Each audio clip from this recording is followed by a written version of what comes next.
when you think about Baltimore and that organization, like we talk about the Cowboys, we talk about the Patriots, but I don't think there's enough national credit, TV credit, like just to talk about just how well run that organization is. Like, and you had a chance to start your career there, be in that organization for a while, and be around and see you were coached by Brian Billick, and you had a little bit of hardball as well, right? I did. Yeah. So you of course you had Ozzie. Yeah. So you had all, like, just talk a little bit about just how well run that organization is and what makes it so special. It is a family organization. So I was fortunate to see the handoff between Art and Steve Bisciotti. Yep. So rest in peace, Art. But man, it was a beautiful like transition how they did it. Steve would always be around with Art. They would ride in the cart together, and we knew what was up.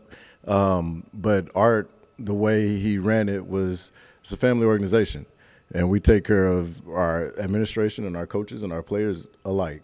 And we make sure that we put time and a focus on what happens with family, outside in. And so it was cool to have like my family around, or like my brother would be around here and there, but they would treat him like he was one of the players. And anybody to this day that spends a little time, have a cup of tea or whatever in Baltimore, will always say like Baltimore was like home. Straight up, and that's because of the way Art ran it and then handed off and showed Steve. It was cool because, getting to know Steve a little bit and going in his office, he has a picture of a kid getting a jersey signed by Johnny Unitas in the rain, and that's Steve Bisciotti.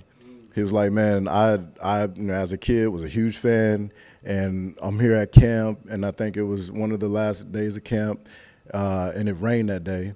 And he's standing out there, and Johnny U says that he was going into the locker room real quick, but he said he'll be back.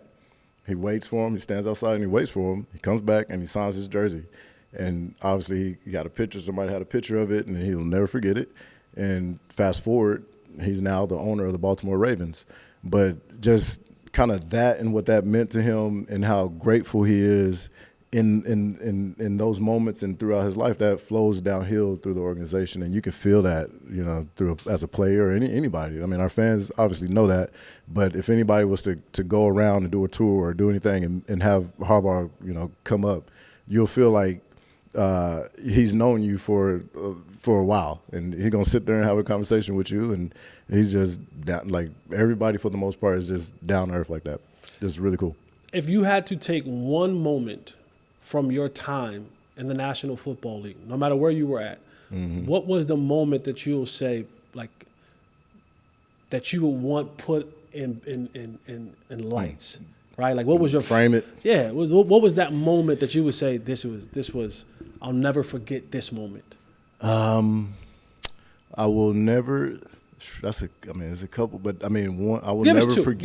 Give us two. All right, I will never forget my first game, my first moment as my first game as an NFL player, and then my last one. A Sunday night game, rookie year Sunday night game versus Indianapolis Colts, and so Peyton Manning, who obviously is like that's Peyton Manning, that's Reggie Wayne, those are them boys, like that's them.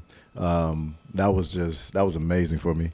And then my last game, essentially as a Ram, never forget, like, because I didn't know that was my last game, but it was my last game, and it obviously set the trajectory for what life is after football. Right. And so I'll always remember those.